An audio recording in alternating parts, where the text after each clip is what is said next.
بینەران و بیسەرانی رادیۆ تەلەڤیزیۆنی سلێمانی سڵاوتان لەبێ لە بەرنامەیەکی تری کارنامە لەگەڵتان دەبین. وەک دەزانن کارنامە بەرنامێکی تایبەتە بە کاندیدا ئافرەتەکانی لیستی سەد بوونەوەی پارتی دموکراتی کوردستان. بۆ ئەم بەرنامەیەش میوانداری زۆر بەڕێز خاتوو سۆزانمان کردووە. خاتوو سۆزان بەخێربێیت. زۆر سپاس دەکەم بەناوی خۆی گەورە و میهرەبان. من سۆزان محەممەد کەریم ناسراوم بە سۆزانی شەهید عەریف کەریم، خوشکی سێ شەهیدم بە ناوەکانی دڵشاد و دلاوەر و شەوکەت.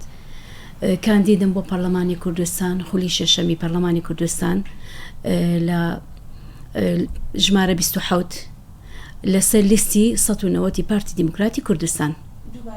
خاتوو سۆزان زۆر سپاس دەکەم. وەکو خاتونێک چۆن بوو بیرتان لەوە کردەوە کە خۆتان بەربژێر بکەن لەسەر لیستی 190 پارتی دیموکراتی کوردستان؟ من لە خانەوادەیەکی خێزانێکی کورتپەروەرم گەورە بووم.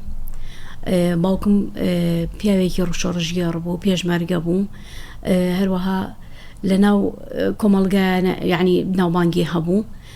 جگەر لەوەش خێزانیش و هاوڕەکانیشی و تەنانەت ئەوانەی دەوروبەری هەمووی گۆش کردبوو بە ئەوەی کە کوردایەتی بکەن، لەبەرەوەی ئێمە خێزانێکی کورتپەروەر بووین.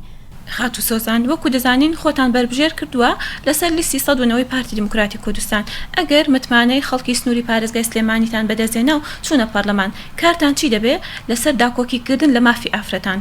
مافی ئافرەتان لەبەروی ئافرەت نیوەی کۆمەڵە، نیوەی کۆمەڵگایە، دەبێت کارکەین بۆ ئەوەی بتوانین ئافرەتانمان بەرەو پێشبەرین، چێ لە بواری ئیشکردندا لە کەرتە تایبەتەکان بێت، توانین هەلی کاریان بۆ بڕەخسێنین، هەروەها مافەکانیشیان پێشێل نەکرێت، ئەو مافانێک کە هەیەنە پێیان بدرێت بە حەقی خۆیان.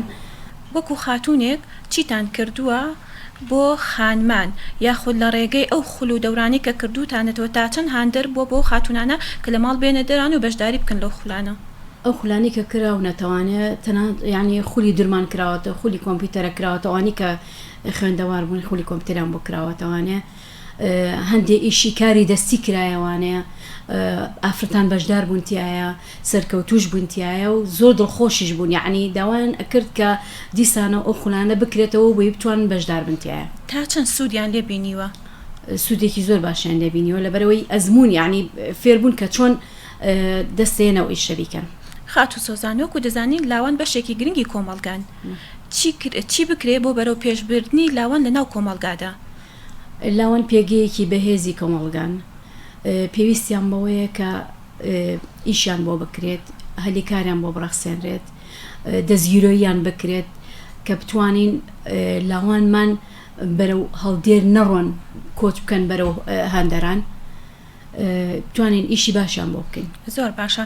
پارتی دیموکراتی کوردستان تا چەند دەست پێشخەر بووە لە پێگەیاندنی لاوان بۆ ناو کۆمەڵگا؟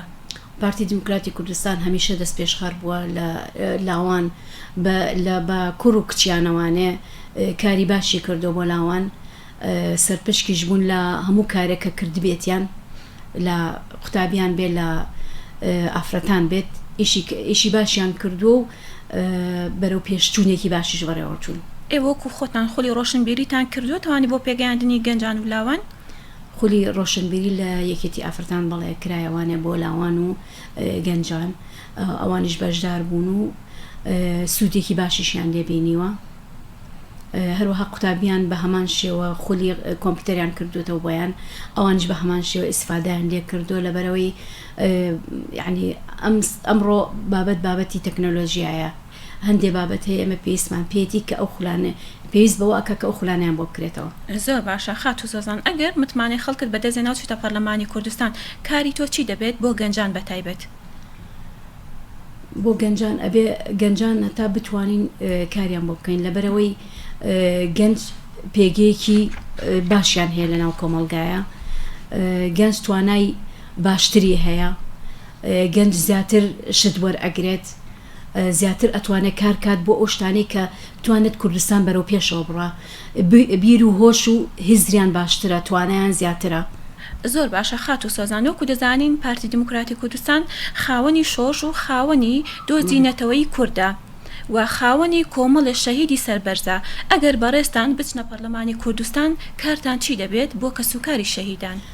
پارتی دامەزرا بۆ مافەکانی گەلی کورد لەوێژدا چەند پیاوێکی لێ هاتوو دروست کرا لەلایەن پارتیەوانە چەندین هەواڵمان شەهید بوون شەهیدی قارەمان بەڕاستی ئەوەی کە ئێمە ئەمانەوێت بۆ خانەوادەی شەهید بیکەین یعنی هێشتا ناگاتە دڵۆپێک فرمێسکی دایکێک یاخود منداڵێک یاخود باوکێکی بەتەمەن ینی هەرچیەک بۆ خانەوادەی شەهید بیکەی هێشتا کەمە بەڵام ئەوەی لە توانامانە بێ بەرامبەر بە خانەوادەی شەهید ئەیکەین ئەوەی پێمان بکرێت بۆ خانەوادەی شەهید یەکەین. زۆر باش وەک دەزانین کۆمەلگای کوردی خاوەنی توێژێکی گرنگە کە ئەمیش توێژی خاوەن پێداویستی تایبەتە وەک دەزانین خاوەن پێداویستی تایبەت خاوەن بەهرەیەک لێهاتوویەکی شاراون کە ئەمانە پێویست دەکا کەسانێک هاوکاریان بێ یاخود پشگیریان بێ بۆ دەرکەوتنی ئەم توانایی کە هەیەە ئێوە ئەگەر بچنە پەرلەمان کارتان چی دەبێ لەسەر داکۆکیکردن لە مافی خاوەن پێداویستی تایبەت وەک خاوەن پێداویستی تایبەت ئەوەی بتوانرێت بکرێت بۆ خاوەن پێداویستی تایبەت لەبەرەوەی ئەوانیش خاوەنی هێز و توانا و کۆمەڵێک بەهرەن ئەگەر بکرێت هەلیکاریان بۆ بڕەخسێنرێت لەو شوێنانی کە خۆیان پێویستیان پێیەتی و بۆ سەرخستنی ئەندامەکانیان.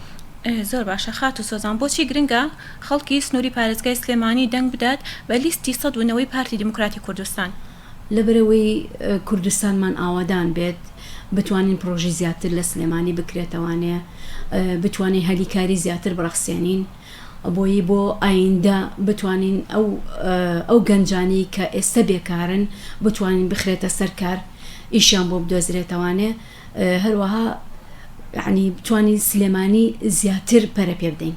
زۆر باشە لە دواوتەتە چیت هەیە بۆ خەڵکی سنووری پارێزگای سلێمانی سپاسی خەڵکی سلێمانی یەکەم وەکو کاندیدێک کە ژمارەکەم 27 لەسەر لیستی 190 پارتی دیموکراتی کوردستان بازنەی سلێمانی دەنگمان پێ بدەن متمانەمان پێ بکەن بۆی بچینە پەرلەمان بتوانین ئێمەش داکۆکی کارێک بین بۆ مافەکانی گەلی کورد بە هیوای سەرکەوتن دووبارە بەخێر بێ. سۆزان محەممەد کاندیدی ژمارە 27 لەسەر لیستی سەدبوونەوەی پارتی دیموکراتی کوردستان سپاس کە لەگەڵمان بووی. زۆر سپاس بۆ ئێوەش مەمنون.